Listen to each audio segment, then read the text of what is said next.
बंगाल में कथा करने वाले थे, लेकिन परमिशन ही नहीं मिली। लाखों की तादाद में सनातनी श्रद्धालु इंतजार में थे, लेकिन ममता बनर्जी की सरकार और उनके प्रशासन की परमिशन नहीं मिली। सवाल है, क्या कथावाचक को रोकना मकसद है या फिर पूरे सनातन पर ब्रेक लगाने की मंशा है? क्योंकि बंगाल अपने नवरात्र के लिए जाना जाता है। उस समय पावन मौके पर सरकार भी नतमस्तक होती है, लेकिन बाबा बागेश्वर धाम की कथा पर रोक लगाना या फिर कथा के लिए परमिशन ना देना, यह बताता है कि बंगाल की सरकार किसी बड़े डर के साए में है। ज्यादा दिमाग लगाने की जरूरत नहीं है कि डर किसका है।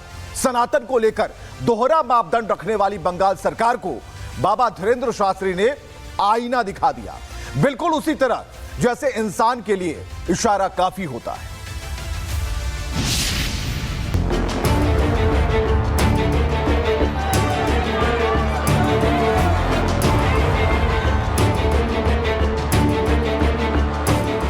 सनातन के सारथी बाबा बागेश्वर यानी बाबा धीरेन्द्र शास्त्री जहां भी कदम रखते हैं, लाखों की संख्या में सनातन के प्रहरी साथ हो चलते हैं।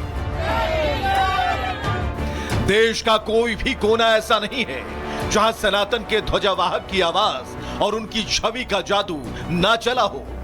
जो भी सनातनी पंडाल की छत्र छाया में आया, बाबा धीरेन्द्र शास्त्री का हो गया।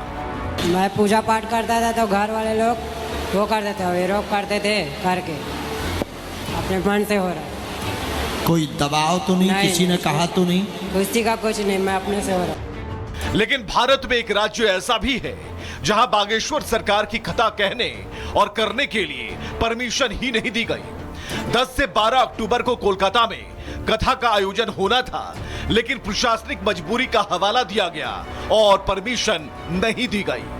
लेकिन सवाल है कि पश्चिम बंगाल की ममता सरकार को कहीं बाबा से डर तो नहीं, कहीं सनातनी सेना के आगे अस्तित्व की लड़ाई और हार का डर तो नहीं? अगर ऐसा है तो फिर सनातन पर तुष्टीकरण की राजनीति का ये हमला है।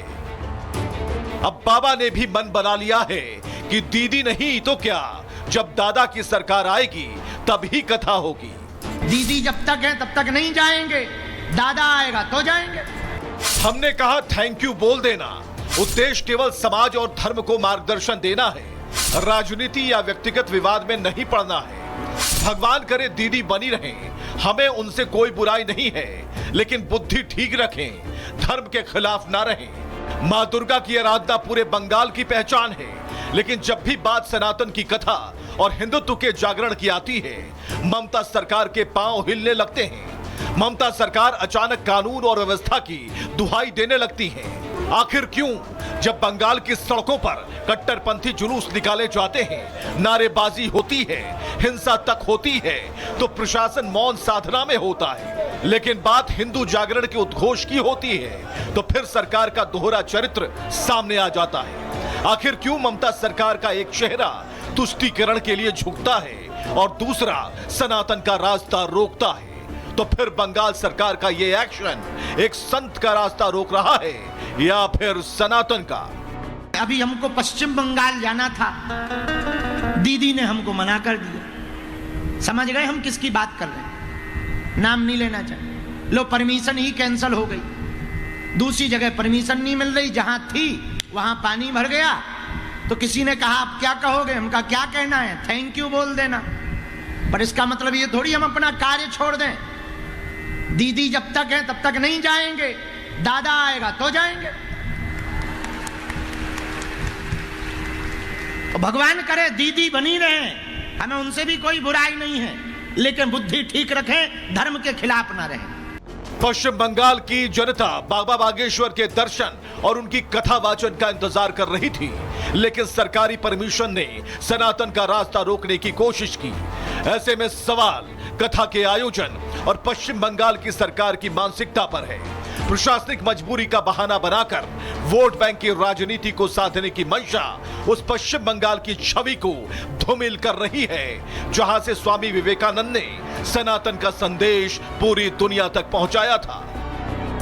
लेकिन आज वही बंगाल एक राजनीतिक पार्टी के दबाव में एक संत का रास्ता रोके खड़ी है। सवाल है, क्या आस्था से डर रही है बंगाल सरकार? क्या वोट बैंक के लिए सनातन का रास्ता रोका गया? क्या तुष्टीकरण की राजनीति के लिए रास्ता रोका गया? ममता सरकार का यह आस्था विरोधी रवैया नहीं बल्कि राष्ट्र विरोधी सोच है। संस्कृति और राष्ट्र के पुनर्जागरण का सपना संजोए सनातनी बाबा बागेश्वर का बंगाल की धरती पर इंतजार कर रहे हैं, क्योंकि बाबा का बंगाल आगमन उस राष्ट्रवादी सोच का सनातनी प्रदर्शन है जो है राष्ट्र सर्वोपरि। देश का ऐसा कोई कोना नहीं होगा जहां हम नहीं जाएंगे और हिंदू विरोधी लोगों की ठटरी और गठरी दोनों बांधकर या तो देश निकाला करवाएंगे या उनकी घर वापसी करेंगे।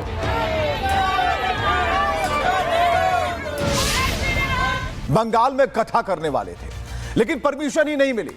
लाखों की तादाद में सनातनी श्रद्धालु इंतजार में थे लेकिन ममता बनर्जी की सरकार और उनके प्रशासन की परमिशन नहीं मिली।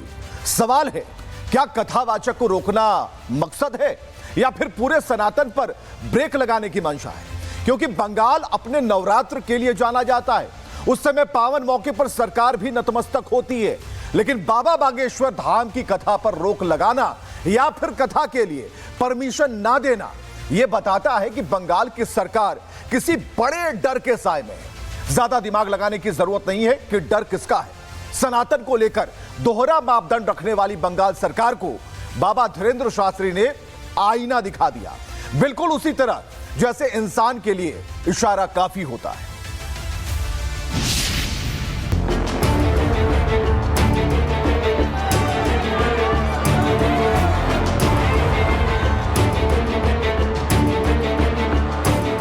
सनातन के सारथी बाबा बागेश्वर यानी बाबा धीरेन्द्र शास्त्री जहां भी कदम रखते हैं लाखों की संख्या में सनातन के प्रहरी साथ हो चलते हैं। देश का कोई भी कोना ऐसा नहीं है जहां सनातन के ध्वजावाहक की आवाज और उनकी छवि का जादू ना चला हो। जो भी सनातनी पंडाल की छत्र छाया में आया बाबा धीरेन्द्र शास्त्री का हो गया। मैं पूजा पाठ करता था तो घर वाले लोग वो करते थे, विरोध करते थे करके अपने मन से हो रहा है। कोई दबाव तो नहीं, किसी ने कहा तो नहीं? किसी का कुछ नहीं, मैं अपने से हो रहा है। लेकिन भारत में एक राज्य ऐसा भी है जहां बागेश्वर सरकार की कथा कहने और करने के लिए परमिशन ही नहीं दी गई। 10 से 12 अक्टूबर को कोलकाता में कथा का आयोजन होना था, लेकिन प्रशासनिक मजबूरी का हवाला दिया गया और परमिशन नहीं दी गई। लेकिन सवाल है कि पश्चिम बंगाल की ममता सरकार को कहीं बाबा से डर तो नहीं, कहीं सनातनी सेना के आगे अस्तित्व की लड़ाई और हार का डर तो नहीं? अगर ऐसा है तो फिर सनातन पर तुष्टीकरण की राजनीति का ये हमला है। अब बाबा ने भी मन बना लिया है कि दीदी नहीं तो क्या, जब दादा की सरकार आएगी तभी कथा होगी। दीदी जब तक है तब तक नहीं जाएंगे, दादा आएगा तो जाएंगे। हमने कहा थैंक यू बोल देना।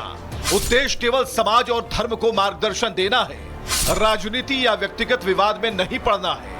भगवान करे दीदी बनी रहें, हमें उनसे कोई बुराई नहीं है, लेकिन बुद्धि ठीक रखें, धर्म के खिलाफ ना रहें।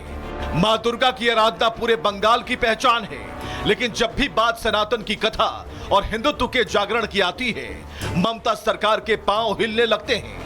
ममता सरकार अचानक कानून और व्यवस्था की दुहाई देने लगती है। आखिर क्यों?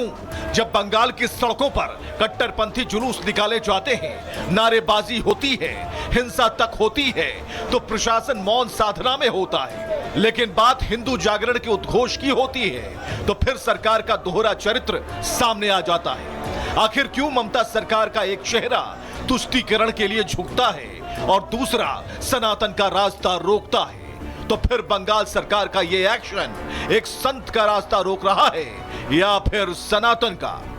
अभी हमको पश्चिम बंगाल जाना था, दीदी ने हमको मना कर दिया। समझ गए हम किसकी बात कर रहे हैं? नाम नहीं लेना चाहिए। लो, परमिशन ही कैंसिल हो गई। दूसरी जगह परमिशन नहीं मिल रही, जहां थी वहां पानी भर गया। तो किसी ने कहा आप क्या कहोगे? हमका क्या कहना है, थैंक यू बोल देना। पर इसका मतलब ये थोड़ी हम अपना कार्य छोड़ दें। दीदी जब तक है तब तक नहीं जाएंगे, दादा आएगा तो जाएंगे। भगवान करे दीदी बनी रहे, हमें उनसे भी कोई बुराई नहीं है, लेकिन बुद्धि ठीक रखें, धर्म के खिलाफ ना रहें। पश्चिम बंगाल की जनता बाबा बागेश्वर के दर्शन और उनकी कथा वाचन का इंतजार कर रही थी, लेकिन सरकारी परमिशन ने सनातन का रास्ता रोकने की कोशिश की। ऐसे में सवाल कथा के आयोजन और पश्चिम बंगाल की सरकार की मानसिकता पर है। प्रशासनिक मजबूरी का बहाना बनाकर वोट बैंक की राजनीति को साधने की मंशा उस पश्चिम बंगाल की छवि को धूमिल कर रही है, जहां से स्वामी विवेकानंद ने सनातन का संदेश पूरी दुनिया तक पहुंचाया था। लेकिन आज वही बंगाल एक राजनीतिक पार्टी के दबाव में एक संत का रास्ता रोके खड़ी है। सवाल है, क्या आस्था से डर रही है बंगाल सरकार? क्या वोट बैंक के लिए सनातन का रास्ता रोका गया? क्या तुष्टीकरण की राजनीति के लिए रास्ता रोका गया? ममता सरकार का यह आस्था विरोधी रवैया नहीं, बल्कि राष्ट्र विरोधी सोच है। संस्कृति और राष्ट्र के पुनर्जागरण का सपना संजोए सनातनी बाबा बागेश्वर का बंगाल की धरती पर इंतजार कर रहे हैं, क्योंकि बाबा का बंगाल आगमन उस राष्ट्रवादी सोच का सनातनी प्रदर्शन है, जो है राष्ट्र सर्वोपरि। देश का ऐसा कोई कोना नहीं होगा जहां हम नहीं जाएंगे और हिंदू विरोधी लोगों की ठटरी और गठरी दोनों बांध कर या तो देश निकाला करवाएंगे या उनकी घर वापसी करेंगे।